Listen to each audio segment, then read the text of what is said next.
आध्यात्मिक वर्षा के इस विशेष ज्ञान संगम में आपका बहुत बहुत स्वागत है। आज हम एक कह सकते हैं बहुत गहरे और महत्वपूर्ण विषय पर बात करने वाले हैं जो हम सबकी जिंदगी से कहीं ना कहीं जुड़ा है। हमारे कर्म, हमारी इच्छाएं और हाँ, उनके परिणाम। और हमारी ये जो आज की चर्चा है ये आधारित है श्रीमद् भगवद गीता के चौथे अध्याय के 12वें श्लोक पर। आपको बता दें कि इस गूढ़ विषय का जो संकलन है और इसका लेखन कार्य ये कैप्टन श्याम बहादुर चौहान जी द्वारा किया गया है। उनकी दृष्टि ने हमें इस श्लोक की गहराइयों को समझने में वाकई मदद की है। तो आज हमारा मिशन क्या है?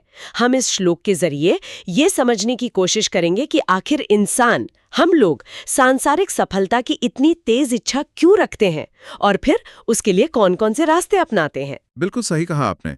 और ये श्लोक ना सिर्फ कोई आध्यात्मिक पहेली नहीं है। ये तो हमारी रोजमर्रा की जिंदगी, हमारी भागदौड़, हमारी जो उम्मीदें हैं, हमारे जो एफर्ट्स हैं, उनको एक तरह से आईना दिखाता है। ये सोचने पर मजबूर करता है कि भाई हमारे अंदर की जो इच्छाएं हैं वो हमारे बाहरी कामों को कैसे चलाती हैं, है ना? और फिर नतीजा क्या निकलता है उसका। तो चलिए फिर इस चिंतन यात्रा को शुरू करते हैं। सबसे पहले भगवद गीता के अध्याय 4 श्लोक 12 को सुनते हैं, है ना? संस्कृत मूल श्लोक कुछ इस तरह है। कांक्षन्तः कर्मणाम सिद्धिम यजन्ता इह देवताः क्षिप्रम ही मानुषे लोके सिद्धिर्भवति कर्मजा। और अगर इसका स्पष्ट हिंदी उच्चारण करें तो वो है कांक्षन्तः कर्मणाम सिद्धिम यजन्ता इह देवताः क्षिप्रम ही मानुषे लोके सिद्धिर्भवति कर्मजा। अब इसके शब्दों को थोड़ा खोलते हैं, उनके अर्थ और भाव को समझते हैं। देखिए, हर शब्द में एक गहरा मतलब छिपा है। कांक्षन्ता, इसका सीधा सा मतलब है इच्छा रखने वाले, कामना करने वाले लोग। ये क्या दिखाता है कि इच्छा करना, कामना करना, ये तो भाई मानव स्वभाव का हिस्सा है। हाँ, इच्छाएं तो होती ही हैं, पर किस चीज की इच्छा? बिल्कुल, श्लोक कहता है कर्मणाम सिद्धिम, मतलब अपने कर्मों में सफलता की इच्छा, फल प्राप्ति की इच्छा। लोग चाहते हैं कि वो जो भी काम कर रहे हैं उसमें उन्हें कामयाबी मिले, रिजल्ट मिले। अच्छा, और इस कामयाबी के लिए वो करते क्या है? श्लोक में आगे क्या बताया है? हाँ, यही आता है यजंत इह देवता। यजंत मतलब यज्ञ करते हैं या पूजा करते हैं। यह मतलब इस लोक में, इसी दुनिया में। और किसकी पूजा? देवता, देवताओं की। तो मतलब ये हुआ कि लोग उन शक्तियों की उपासना करते हैं, उन देवताओं की पूजा करते हैं जिनसे उन्हें लगता है कि हाँ, इनकी पूजा करने से मेरी इच्छा पूरी हो जाएगी। लेकिन ऐसा करते क्यों है वो? मतलब देवताओं की ही पूजा क्यों? इसका कारण भी श्लोक बताता है शायद अगली पंक्ति में। बिल्कुल सही पकड़ा आपने। अगली पंक्ति है क्षिप्रम ही मानुषे लोके सिद्धिर्भवति कर्मजा। इसमें क्षिप्रम का मतलब है शीघ्र, जल्दी, फटाफट। ही का अर्थ है क्योंकि या निश्चय ही।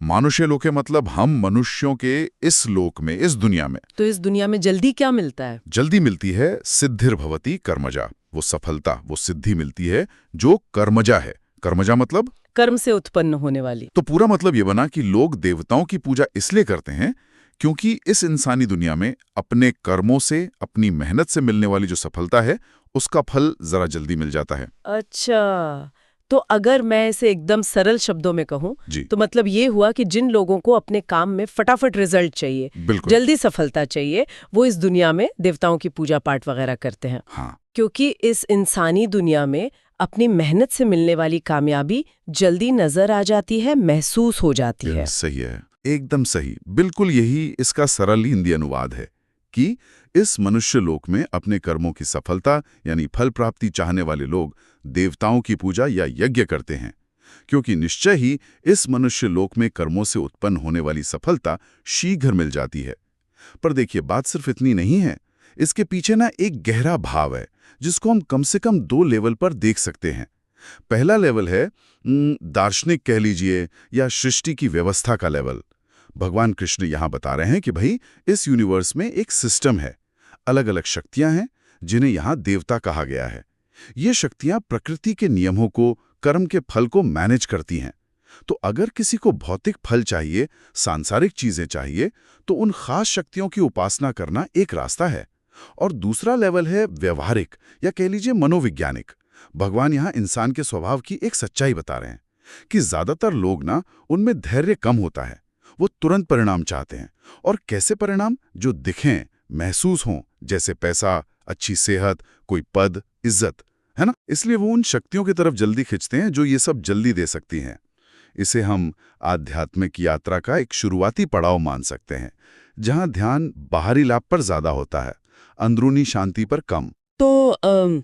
तो आप ये कह रहे हैं कि भगवान इसे गलत नहीं बता रहे हैं, मतलब वो बस ये समझा रहे हैं कि हाँ, ये एक मानवीय प्रवृत्ति है और कर्म फल व्यवस्था का एक हिस्सा है कि हाँ भाई, ये एक रास्ता है जिससे दुनियावी इच्छाएं पूरी हो सकती हैं और जल्दी भी हो सकती हैं, लेकिन शायद ये सबसे अच्छा रास्ता ना हो या अंतिम रास्ता ना हो। बिल्कुल, यही बात है।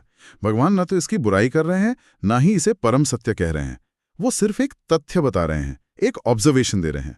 और इसको और अच्छे से समझने के लिए हमें थोड़ा उस समय का माहौल देखना होगा और अर्जुन की जो मन की स्थिति थी उसे भी समझना होगा।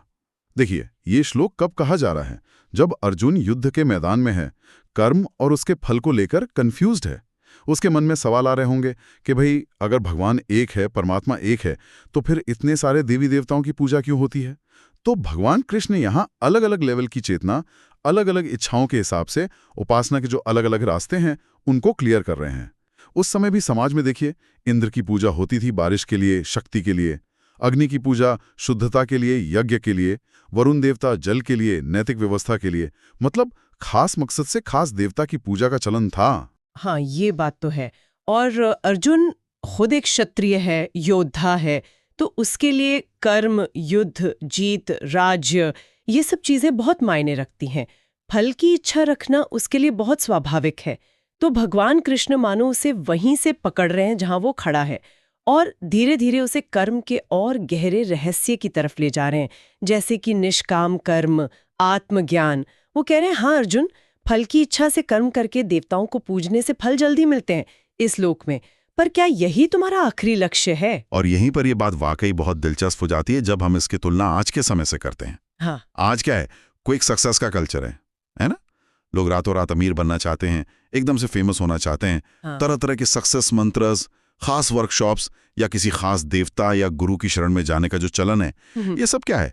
ये वही कांक्षन्तः कर्मणाम सिद्धिम, कर्मों की सिद्धि की तीव्र इच्छा का ही तो आज का रूप है। बस तरीके बदल गए हैं, लेकिन वो जो मूल मानवीय प्रवृत्ति है वो वैसी ही है। ये तो सच है। हम सब कहीं ना कहीं जल्दी परिणाम चाहते हैं, इसमें कोई दो राय नहीं।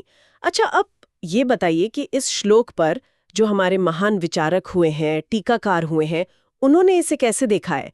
क्या उनके नजरिए में कोई खास बात है, कुछ अलग या कुछ मिलता जुलता? हाँ, कई बहुत महत्वपूर्ण दृष्टिकोण मिलते हैं और उनमें जो छोटे छोटे अंतर हैं ना, वो बड़े रोचक हैं। जैसे आदि शंकराचार्य जी को लें, वो इसे अद्वैत वेदांत के चश्मे से देखते हैं। वो कहते हैं कि एक तरह से अज्ञान है, अविद्या का रूप है। क्यों? क्योंकि ये हमें आत्मा के सच्चे स्वरूप को जानने के बजाय सांसारिक फलों में, दुनियावी चीजों में उलझाए रखता है। हाँ, वो ये भी मानते हैं कि कुछ लोगों के लिए ये धीरे धीरे ऊपर उठने की, उच्च ज्ञान की तरफ बढ़ने की पहली सीढ़ी भी हो सकती है। एक सीढ़ी जैसा। फिर रामानुजाचार्य की हैं, जो विशिष्टाद्वैत और भक्ति पर बहुत जोर देते हैं।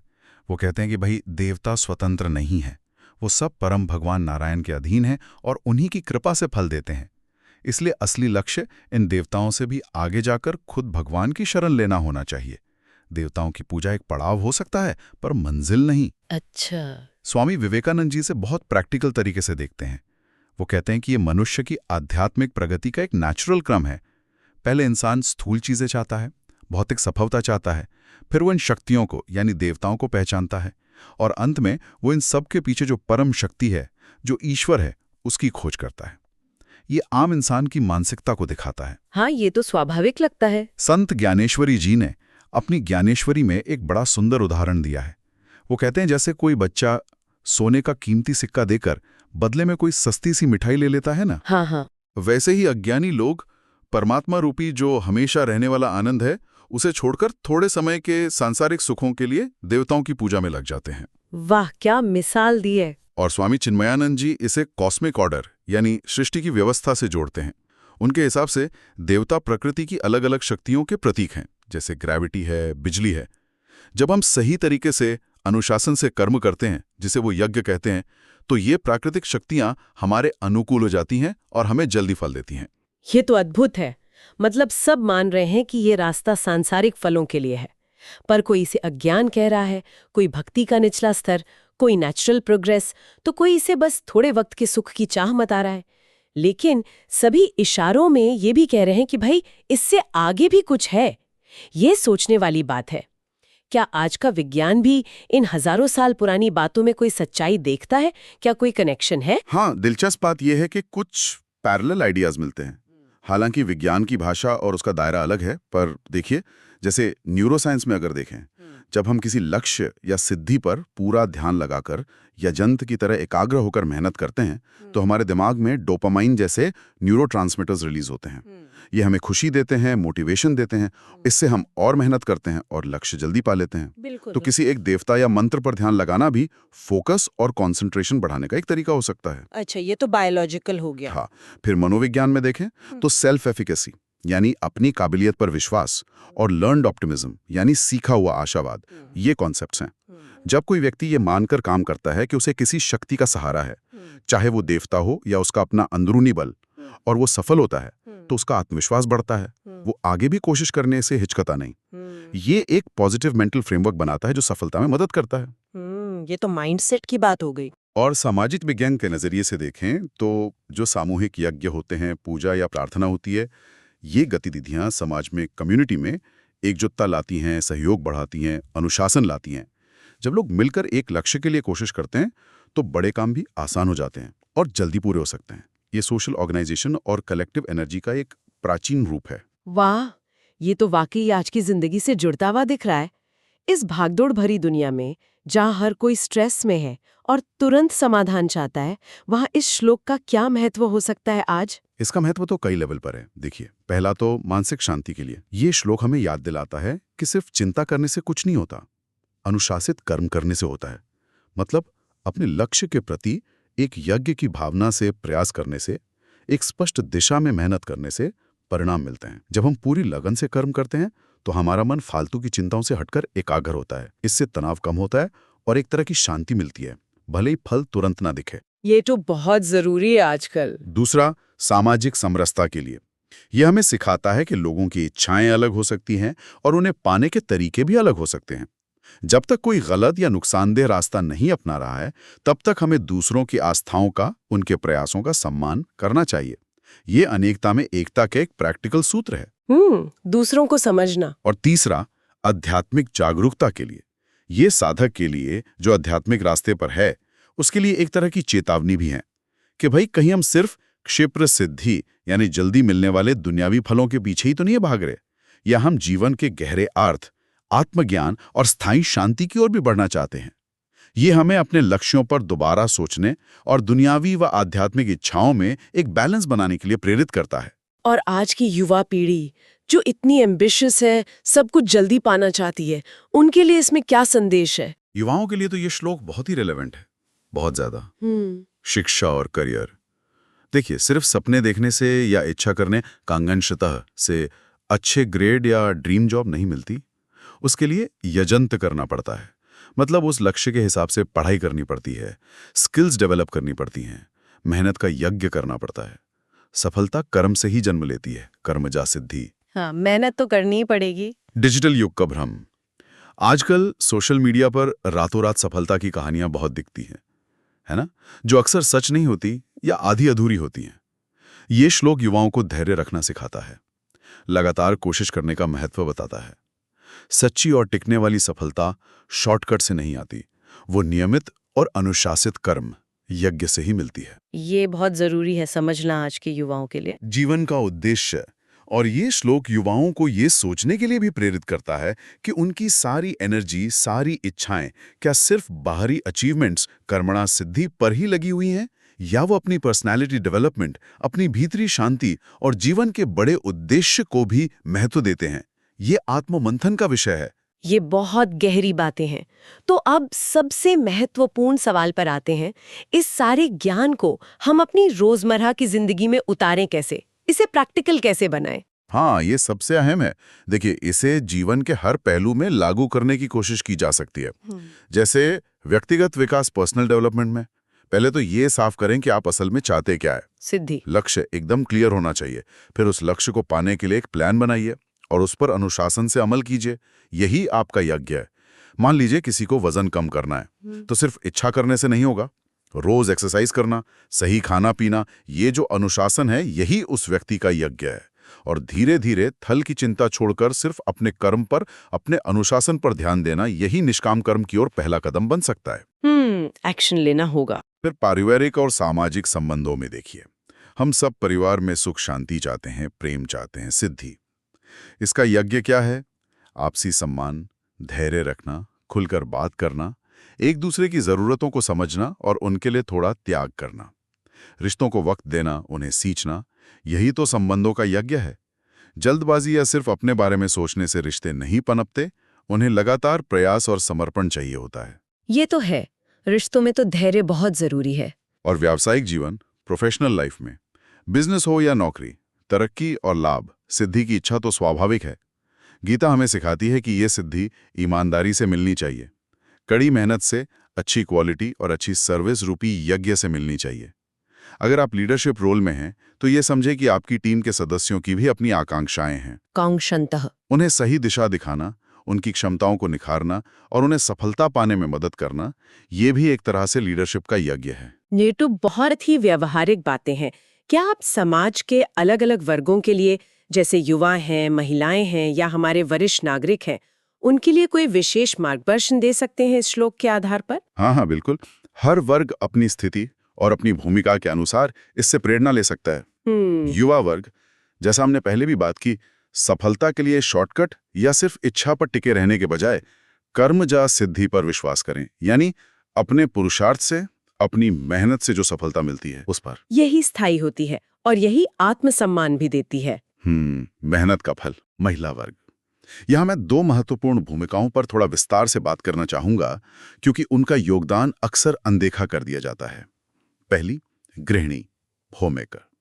कितनी ही महिलाएं अपना पूरा जीवन घर परिवार की देखभाल में उसकी समृद्धि और सुख शांति के लिए समर्पित कर देती हैं। उनका ये जो निरंतर चलने वाला काम है, सेवा का, प्रेम का, धैर्य का, त्याग का, यही उनका महान यज्ञ है। ये समझना बहुत जरूरी है कि माँ, पत्नी, बेटी, बहन के रूप में उनका ये योगदान भले ही हमें रोजमर्रा में दिखता ना हो, पर यह परिवार और समाज की नींव को मजबूत करता है। ये सृष्टि के संतुलन के लिए अनिवार्य है और इस यज्ञ का, इस समर्पण का सम्मान होना ही चाहिए। ये कोई छोटा काम नहीं, ये ब्रह्मांड की धुरी है। ये आपने बहुत महत्वपूर्ण बात कही। उनके योगदान को पहचानना बहुत जरूरी है। दूसरी, कार्यरत महिला, वर्किंग वुमेन। जो महिलाएं घर और बाहर दोनों मोर्चों पर काम कर रही हैं, उनके लिए काम और निजी जीवन में संतुलन साधना, वर्क लाइफ बैलेंस की सिद्धि एक लगातार चलने वाला यज्ञ है। इसके लिए उन्हें टाइम मैनेजमेंट करना पड़ता है, प्राथमिकताएं तय करनी पड़ती हैं और कई बार अपने कुछ इच्छाओं को पीछे भी रखना पड़ता है। ये बहुत कठिन अनुशासन है। ये भी एक प्रकार का कर्म यज्ञ ही है, जिसके लिए बहुत शक्ति और समझ चाहिए। बिल्कुल, ये डबल यज्ञ है एक तरह से। और वरिष्ठ नागरिक, सीनियर सिटीजन्स, जीवन के इस पड़ाव पर अक्सर अच्छी सेहत और मन की शांति की सिद्धि सबसे ज्यादा महत्वपूर्ण हो जाती है। इसके लिए क्या यज्ञ है? एक नियमित दिनचर्या बनाए रखना, अपनी क्षमता के अनुसार एक्टिव रहना, पॉजिटिव सोचना, प्रार्थना या ध्यान करना, ये सब उनके लिए स्वास्थ्य और शांति का यज्ञ बन सकता है। साथ ही अपने जीवन के अनुभव और ज्ञान को अगली पीढ़ी के साथ बांटना भी उनके जीवन का एक बहुत सार्थक यज्ञ हो सकता है। अद्भुत। ये तो वाकई ऐसा लगता है कि ये एक श्लोक जीवन के हर पड़ाव पर, हर भूमिका पर रोशनी डालता है। तो आज के इस इतनी विस्तृत और गहरी चर्चा का सार क्या निकलता है? हम क्या लेकर जाएं यहाँ से? अगर मैं संक्षेप में कहूँ तो यही कि अपने कर्मों में सफलता की इच्छा रखना, ये हम इंसानों का स्वभाव है और इस इच्छा को जल्दी पूरा करने के लिए देवताओं या बाहरी शक्तियों की उपासना करना एक प्रचलित रास्ता है, जिससे इस दुनिया में कर्मों के फल जल्दी मिलते हुए दिखते भी हैं। बिल्कुल, आपने एकदम सही सार निकाला। लेकिन साथ ही ये याद रखना सबसे ज्यादा जरूरी है कि गीता हमें यहीं रुकने को नहीं कहती। ये श्लोक कर्म फल व्यवस्था के एक लेवल को दिखाता है, पर गीता का जो अंतिम इशारा है वो इससे कहीं ऊंचा है। वो हमें सांसारिक फलों की क्षण भंगुरता, उनकी टेम्पररी नेचर और उनसे जुड़ी आसक्ति से ऊपर उठने को कहती है। हमें निष्काम भाव से कर्म करने के लिए प्रेरित करती है, यानी फल की चिंता किए बिना अपना कर्तव्य निभाने के लिए, और आत्मज्ञान प्राप्त करने की ओर ले जाती है। सफलता कर्म से उत्पन्न होती है, कर्मजा सिद्धि, ये सच है। पर सच्ची और स्थायी शांति वो कर्म करते हुए भी उसके फल से डिटैच्ड रहने में है, अनासक्त रहने में है। और इस पूरी चर्चा के बाद मैं सभी सुनने वालों के लिए एक विचार छोड़ना चाहूंगा, जिस पर वो खुद मनन कर सकें। जरा सोचिए, हमारे अपने जीवन में इस समय वो सबसे जरूरी यज्ञ कौन सा है? वो कौन सा अनुशासित कर्म है जिसे हमें करने की सबसे अधिक जरूरत है? न केवल बाहरी सफलता या भौतिक लाभ के लिए, बल्कि अपनी आंतरिक शांति के लिए, अपनी आत्मिक उन्नति के लिए। ये एक बहुत गहरा और बहुत ही व्यक्तिगत प्रश्न है जिस पर हम सभी को जरूर सोचना चाहिए। श्रोताओं को उनके बहुमूल्य समय और ध्यान के लिए बहुत बहुत धन्यवाद। और इस ज्ञानवर्धक और बहुआयामी चर्चा को संभव बनाने वाले स्रोत कैप्टन श्याम बहादुर चौहान जी के संकलन के लिए हम एक बार फिर उनका हृदय से आभार व्यक्त करते हैं। उम्मीद है आध्यात्मिक वर्षा की ये ज्ञान बूंदें आपके जीवन पथ को प्रकाशित करेंगी। अगले सत्र में एक नए विषय के साथ फिर मिलेंगे। तब तक चिंतन करते रहिए और अपने कर्म यज्ञ में लगे रहिए। नमस्कार।